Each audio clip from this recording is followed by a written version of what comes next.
In a momentous celebration of courage, resilience and justice, senior advocate Chander M Lall launched his much-awaited book titled At the Pleasure of His Majesty on 6th February at the Delhi High Court's new auditorium. This book delves into the extraordinary life of Inder Mohan Lall. It gives us, the viewer, an understanding about the sacrifices that accompanied his triumphs as he legally challenged the crown and, in fact, the kind of impact that he has left on India's legal framework. The event marked the august presence of honourable justices, including Justice Hima Kohli and Justice Sanjay Kaul of the Supreme Court of India, Justice Manmohan, Acting Chief Justice, Delhi High Court, Justice Sanjay Kishan Kaul, former Supreme Court judge, along with G20 Sherpa, Mr. Amitabh Kant. The esteemed panel memorialized the landmark case fought by I. M. Lall that helped define service law for Indian bureaucrats and shaped Article 311 of the Constitution of India. Let's in fact listen into this exclusive conversation with Mr. Chander M Lall, the author of this book. Groundbreaking verdict was handed in 1948, the first time ever in history a subject won against the British Crown. We have with us the man of the moment, Mr. Chander M Lall. So first of all, I also read the book when there was the panel discussion was going on. It's amazing, sir. What motivated you to write this book? Well, as I mentioned to the panel, this was the storytelling ability of my father.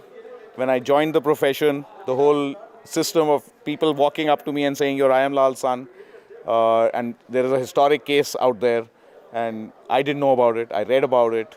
Then I studied more, I researched more, got my father's recordings, and I realized, I said, this was something that you can imagine senior judges didn't know about the case. I thought it was a story that must be told. It was something that people had to know, and I'm very happy that I've been able to achieve that through this book. So when I was reading the book, you mentioned like there are stories of your father also, of real life adventures. Yes. So if you can just narrate some of them. So let me narrate one. He's sitting in his Studebaker car, which is my grandfather's car. There are these Gandhara statues, which he had picked up from Takhtabai and that area where we were just lying around, and these were our family sort of heirlooms, now registered with the Archaeological Survey. And he's driving out, and the police catch him with another friend called Zia Mohyuddin, who's a famous actor. Unfortunately, he's no more.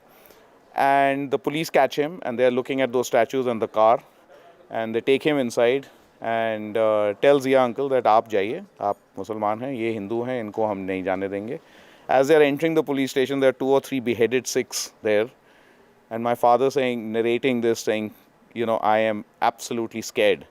Now Zia realized that the only way to get him, you know, there was a mob outside, and he needed to get out, and they weren't letting him get out as well. So he started sort of just acting and saying, Amar, tum kafir ho, and I am going to leave you. I'm not going to risk my life for you.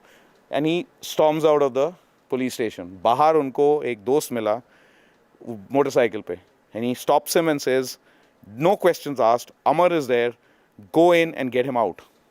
He drives into the police station, says, Amar, jump. He sits at the back of the bike, and they drive out. Zia also jumps onto the bike. The mob starts chasing them.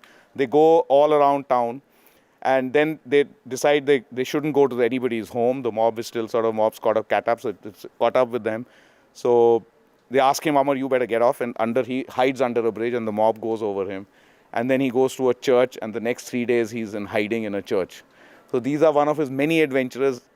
He came and went back to Amritsar, Lahore many times to bring back a lot of the stuff that we had there, and had to go through these. And then finally, when he was crossing the border the second time around, the Studebaker car broke. They stopped him, and the police said, show me papers. He didn't have any papers.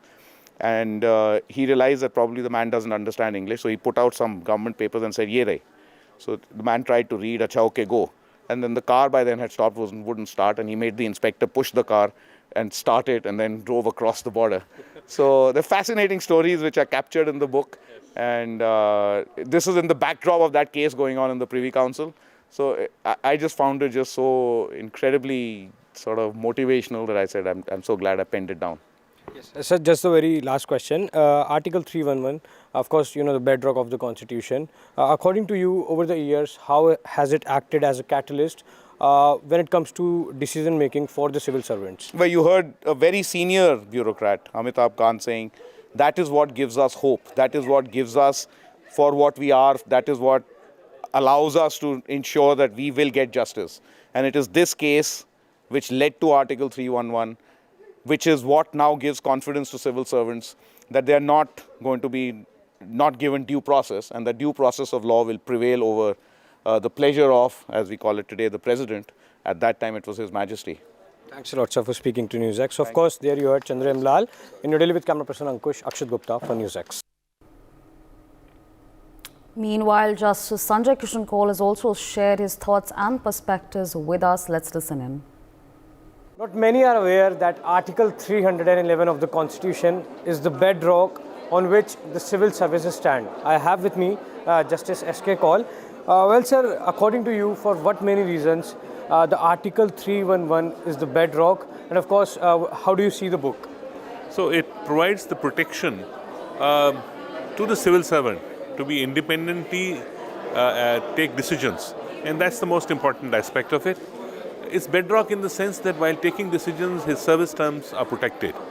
And I am Lall's battle was against this concept of pleasure of the crown, which he succeeded.